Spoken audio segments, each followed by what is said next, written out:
Many years ago, I read a story of a Zen master who was staying in a patron's house that suddenly caught fire. The family of the patron started screaming and running out of the house, urging the master to do the same. To their surprise, the master ran in the opposite direction into the house and sat down to meditate. After the incident, the patron asked the master why he had done that. The master answered that everyone ran to protect themselves and to be safe, and he had done exactly the same. You must be wondering, how is this the same? I read the explanation, perhaps it was given by Osho. In the face of fire, chaos, and danger, we all act out of our instincts and our habits, and the master had done the same, except it was exactly in the opposite direction. While everyone ran out, the master went in to his center, the space within where he was sure he would be safe. The first thought that came to me was all that meditating stuff was fine, but the master would have certainly burned to death. And if he did survive, it must be pure luck. But as I reflected on it, I saw the practicality and the brilliance of the story and what we could learn from it. The master did not react to the danger by running away from it. That would have been an action that has been programmed in our brains over millions of years of evolution. We do it as a reflex action without consciously thinking. Instead, he centered himself and was in a space of complete calm. The inference we can draw from this is that he was able to take the most appropriate decision from this space. Only an amazing level of mastery can make such a thing possible. In the world of investing, every now and then there is chaos and the markets go topsy-turvy. Sometimes it crashes by as much as 40 to 50%. Your portfolio will appear to be continuously falling and your investments could be losing big time. Your brain interprets these losses as a threat and a survival problem and pumps stress hormones that drives or compels you to sell and get out. Gripped by fear, you sell and exit the market to save yourself. The other extreme is greed, and in that state of arousal, the brain pumps another hormone and we act on it, grabbing and devouring in a manner that is best described as having lost our senses. And actually, we would have.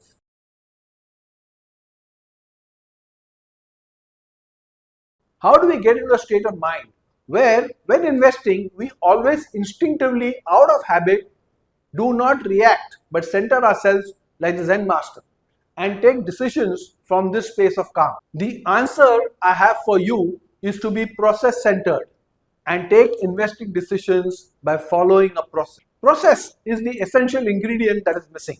It is what makes success or performance something that can be achieved by different people over time and almost every time. It ensures repeatability of achieving success. Of course, practice is also required, but practice without process is perpetual improvisation with the hope of achieving the results. I don't think we should be doing this with our hard-earned money. But what is process? Process is a series of actions or steps taken to achieve a particular end. What differentiates a process from an aggregation of actions is that in a process, actions need to be done in the right way and in a proper sequence. Process is like a cooking recipe. To get the best results, you need to do each step in a certain way. For example, if you're chopping the veggies, you need to chop them to a certain size, and it makes all the difference. If you are cooking a dish with multiple vegetables, then the size of each should be such that each one of them cooks well by the time you finish cooking.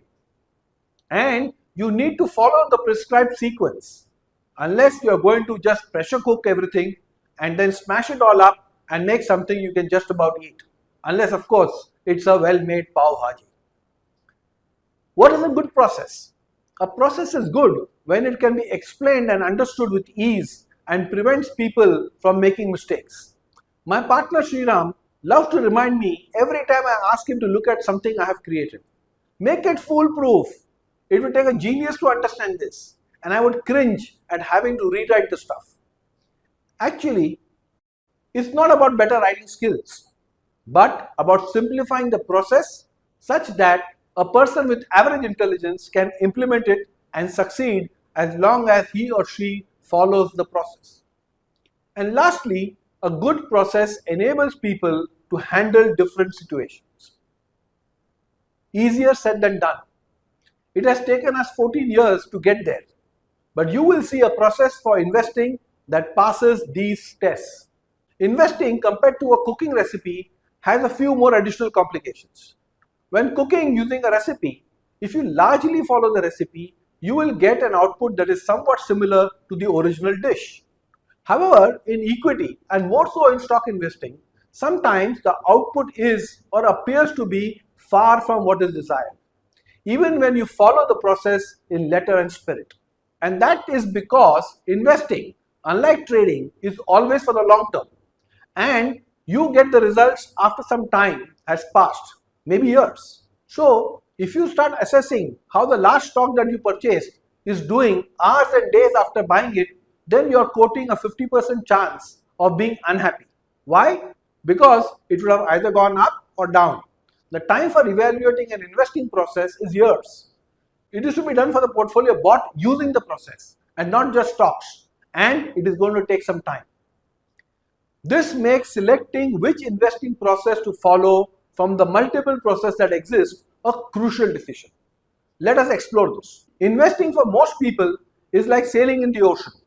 There is a constant rhythm of waves, and occasionally you are hit by a storm and are tossed around violently, making you feel that the size of your ship is inconsequential to the powers that the ocean unleashes.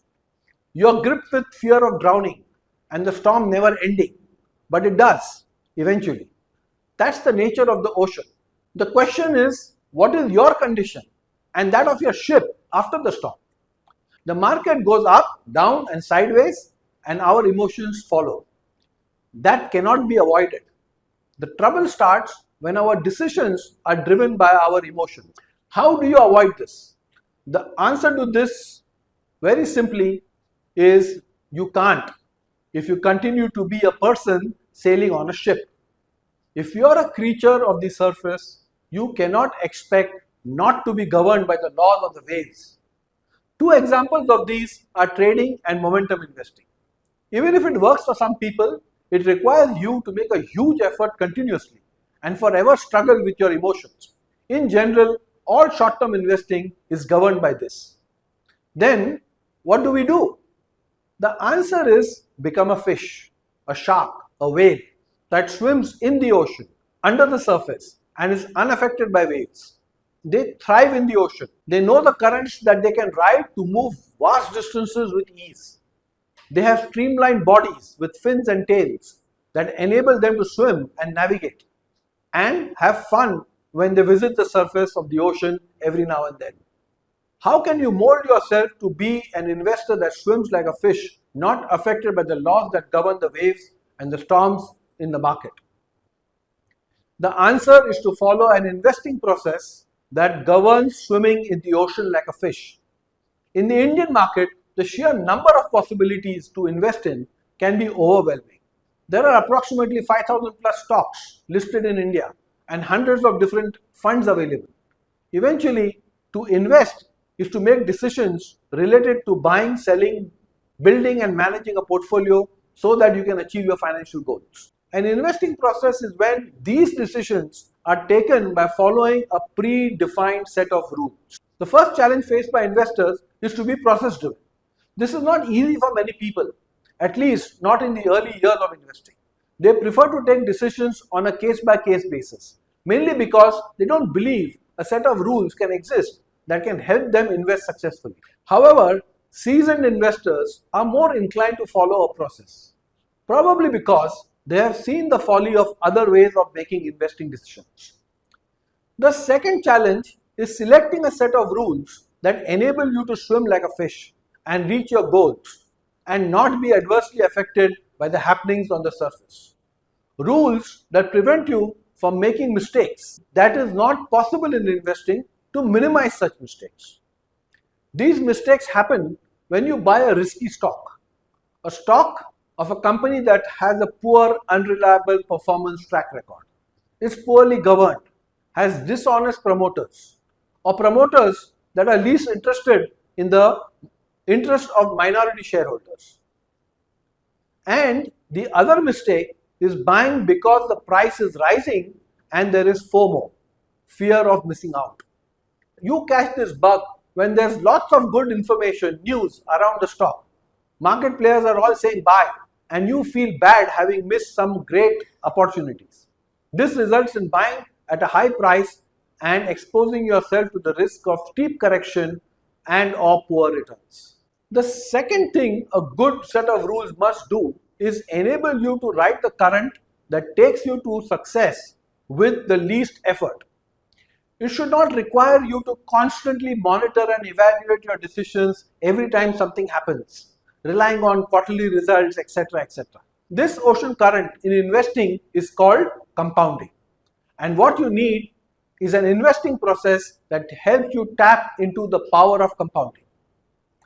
That investing process for stocks is quality at reasonable price, or QARP way of investing. As the name suggests, QARP lays emphasis on buying only quality company stocks and buying them when the price is reasonable.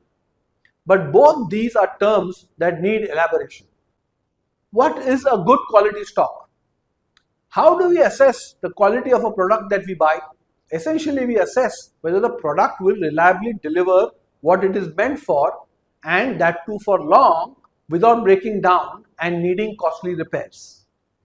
Similarly, when we invest, we look for a company that will deliver the expected profitable performance year after year. As investors, we dislike negative surprises. However, companies operate in a dynamic environment, and sometimes things can be very tough and hostile. A robust company handles such situations without seriously taking a hit on its results. And they are also resilient. That is, they bounce back to their normal performance as soon as the situation improves. This helps us stay invested in them for long and enjoy the benefits of compounding. Finally, we want to invest in them at a reasonable price so that we earn healthy returns on the money we paid for owning them. Buying at a very high price could result in lower returns as the market tends to revert the stock to its fair price in the long term. Also, in case of market or company related downturns, even if they are temporary, could lead to a steep correction and make us anxious, and we end up selling partially or exit. That means we don't benefit from compounding. In contrast, buying at a reasonable price enables us to stay invested despite price volatility. Quality at reasonable price way of investing is the mantra to swim in the market like a fish in the ocean, unaffected by the waves, the storms, the rain, the high winds, and riding the currents of compounding that grows your money into wealth.